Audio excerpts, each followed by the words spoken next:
Hey guys, Jonathan here, and inside this totally non-sketchy box is what should be one of the best looks we've had yet at the upcoming iPhone 7. And if you guys can get this video to 50,000 likes, which I know you can, when the iPhone 7 is out, I will give one away. So go ahead and smash that like button and definitely subscribe if you haven't yet so you don't miss out. Now once we're past the battered and beaten cardboard, inside that is some bubble wrap, which naturally we gotta pop a couple.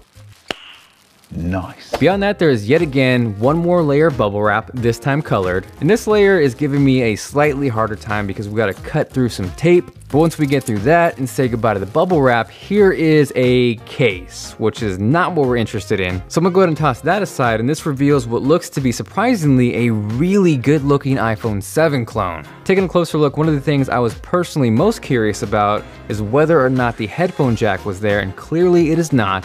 Now if we stack this side by side next to an iPhone 6s, it lines up pretty accurately with everything we've heard so far. Gone is the headphone jack, and in place of that is a second speaker grill, which in turn should give us stereo speakers on the iPhone 7. Personally, for the most part, I use wireless Bluetooth headphones, so I might actually fall towards the side of giving up the headphone jack for better sounding speakers. But regardless, if you were counting on the headphone jack staying, it is not looking good right now. Now the other noticeable difference when stacked side by side next to the iPhone 6s is of course the camera, which is way bigger. This lends itself to be an upgrade not so much towards the megapixel count, which should remain the same at 12, but rather larger pixels, which will actually be really helpful and is part of the reason the Galaxy S7 has such a great camera this year. Now with this clone lining up directly with the iPhone 6s, there is no sign of a dual camera. If we do see that, it's either going to be on the iPhone 7 Plus or the iPhone 7 Pro. The only thing up in the air right now is whether or not Apple's going to have 2 or 3 models. There is totally a chance we see the iPhone 7 and 7 Plus with the single larger camera, and then a third model, the iPhone 7 Pro with that dual pixel camera. Personally, I wish there was one camera option uniformly across the iPhone 7 lineup, but to have to choose between models for a completely different and better camera is not going to be cool.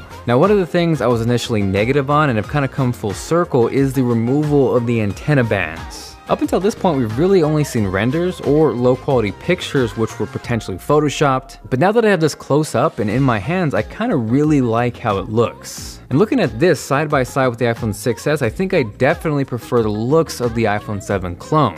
Now the downside and the reality check for everyone is that it looks really close to the iPhone 6s. There is not a lot different between the two.